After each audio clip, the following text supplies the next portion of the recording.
It's early November, and the stewarding team at non-league Dorchester Town are making final preparations for an F.A Cup first round showdown with N-Power League 2 side Plymouth Argyle. It's only the 11th time Dorchester Town has reached this stage of the competition in their 132-year history, and is also the club's first ever appearance on live television, with the game being broadcast live on ESPN. These factors have led to the anticipation that the club could be expecting its biggest attendance at the Avenue for several years. It is a massive day today, massive, bigger than we've ever had before. Never had this many people, never had to prepare like I've prepared. We're all exhausted, but we're looking to have a good game. There seems to be a bit of confusion down the corner. We were told Weymouth are outside searching, but they said they're not doing any searching. So we're happy to go outside and do the searching for you on those turnstiles. And are the away fans coming in through there? yeah, apparently so. That turnstile. Recently promoted safety officer Karen Boghurst has only been in the role since the start of the season and has had to deal with a number of challenges following Dorchester Town's cup success. Oh, we've had to meet with police, fire, ambulance control, the council. We've had to meetings more or less every day for hours on end, just, you know, battling things out with the ESPN coming as well. You know, we've had to make a lot of allowances, photographers, everything. It's just manic, absolutely manic. With an FA Cup draw bringing considerably more challenges than a regular non-league Saturday game, it's evident that pressure is on Karen to step out of her comfort zone. But she does have an experienced support network to call upon. Firstly, Mick Moody, one of the FA's team of crowd control advisors, is on hand to offer support. I'm looking to assist Karen in her role. I want to point that out straight away. But what I'm looking for is to make sure that they've got their systems in place for queuing, receiving the staff, the players in safely, the officials safely, the members of the public primarily, to make sure that they're facilitated in, the queuing's managed well, that they've got adequate access to toilets, refreshments, etc. And there's a medical plan in place for their well-being, etc. Because you've raised it, we hadn't thought about it. There will be a bucket of sand or water in each corner, all right? Karen is also fortunate to have an experienced deputy safety officer available to undertake some of the responsibilities required of the safety team on match day. Well, the biggest problem is the interest that we have in the game. As I say, normally we have 500 people here. We know nearly everybody. Today we've got 3,000 plus. We know only a proportion of those people. We don't normally have segregation. We have segregation. We have to keep everybody safe.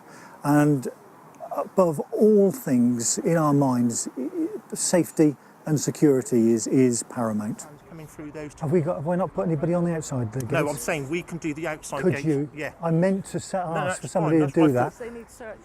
Yeah. With a game of this size, the pre-match planning is essential to running a successful event, and the safety officer has a key role to play. Working so closely in collaboration with the police has been a new experience for Karen and raised a number of issues. Basically, crowd control, how many spectators we're going to get into the ground today,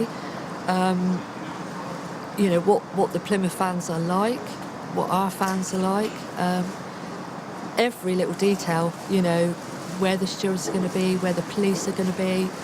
We've got dogs come in, you know, traffic police. It's just the biggest thing Dorchester's ever going to have, I think. Well, it's not just this Sunday afternoon. She's worked hard in the background, as have the club, in preparing a sort of traffic management plan, because there's insufficient parking adjacent to the stadium, so they've got a park and walk system.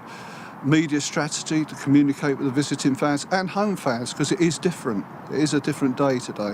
So she's got to get them in, let them enjoy a game and get them out safely. We've had to look at the issue of transport and where people are parking. We've had to look at the simple things like where supporters are going to drink, because football supporters like a drink beforehand. What we don't want is to create a problem within the town by both sets of supporters ending up in the same pubs, so the local pubs have been very good at designating 2 large pubs for Plymouth supporters, which will be good because that will minimise the risk there. There's a whole raft of issues that we've had to take on board today that we don't normally take on, but all aimed at reducing risk and reducing antisocial behaviour that could otherwise occur. An expected 6-fold increase in spectators for today's game has meant there is a necessity for more stewards to maintain spectator safety. We've had to increase the number of stewards. We normally run with 6 stewards. Today we've got 40, and we're really grateful for the help from both Bournemouth and Yeovil football clubs for lending us their stewards who've got the experience and the knowledge to be able to guide and help us to ensure that we minimise the risk to supporters and the people who are at the ground. Stewarding arrangements has been a problem. We've had to get outside stewards in from various football clubs. Another problem we have is the radios. We're not on the same frequency, so I will be using 2 or 3 different frequencies so I can get in touch with all the stewards. The main areas for concern, the fact that Karen will have to rely on new staff being brought in to supplement her own staff, so they need to be familiarised with the stadium layout, well briefed and well led by people who know what they're doing. Guys, thank you for coming. I know you've come from all corners. We have expecting more stewards than this. 15 Yeovil stewards have not arrived yet.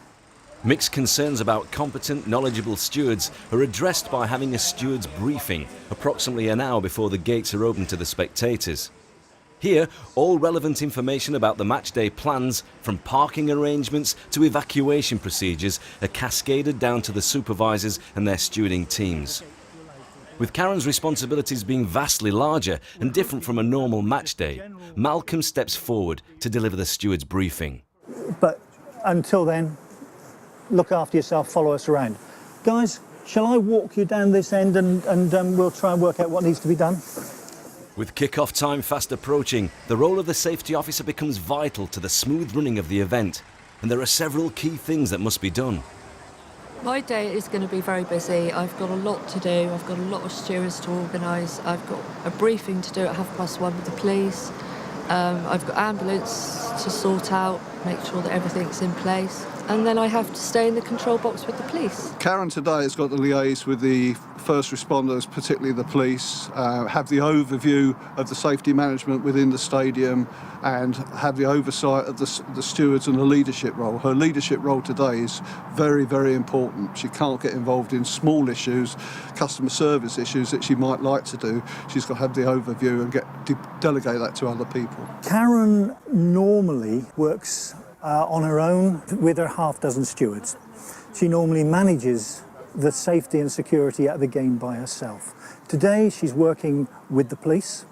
She's working with a larger number of stewards. She's got many more difficulties than would otherwise be the case. And probably it's true to say that those difficulties are more difficult to spot, because when you've got a sparse crowd, it's easy to see when there's issues arising. When you've got a larger crowd, they can pop up anywhere. So she's got to be on her mettle at all times. I've never been in the control box before. I've only ever opened the doors and locked the doors, never actually been inside. I like to be on the ground where all the action is going on, not stuck in the control box with the police. But I have been given a pair of binoculars, so hopefully I will be able to see what's going on and where. Big games bring new challenges to smaller clubs not used to dealing with the large attendances. But the main thing to remember is that you're not alone. Although the role of safety officer is laden with responsibility, you will have the support of your club, your safety team, and the local police force and emergency services. Plus, there are several other places where you'll be able to find help and assistance. Utilise any network you can. Contact the safety officer of the visiting club.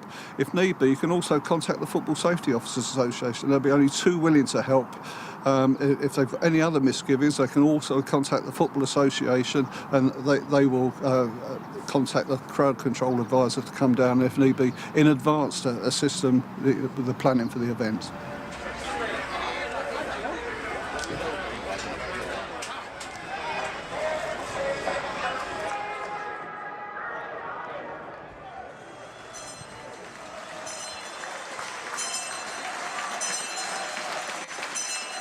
With all the spectators in the ground for kick-off, the game gets underway.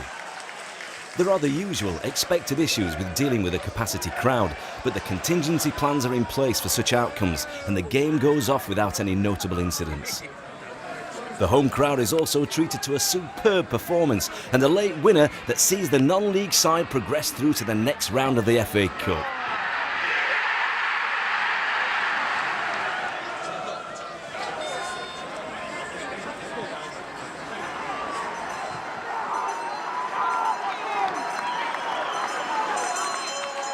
Karen's safety team has also had a successful day, and it's an experience that she won't forget in a hurry. Bit of an eye-opener for me, you know, a lot going on, a lot of out of my control.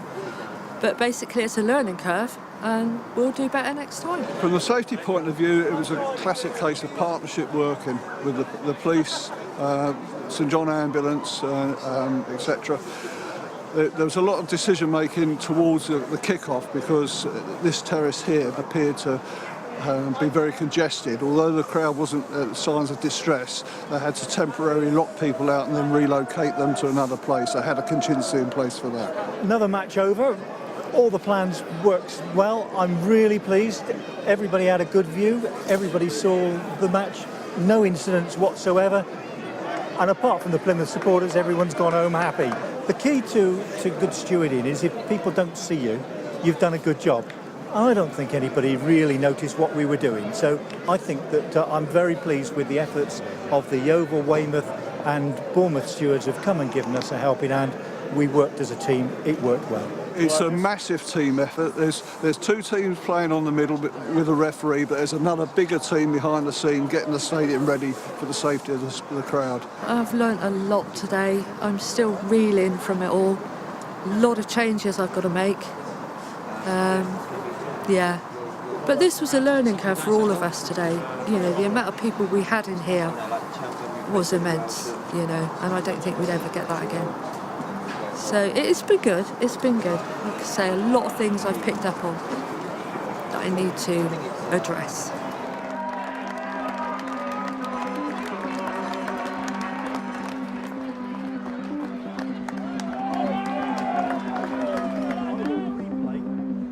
For any safety officer facing a similar challenge, there's just one final piece of advice from Mick.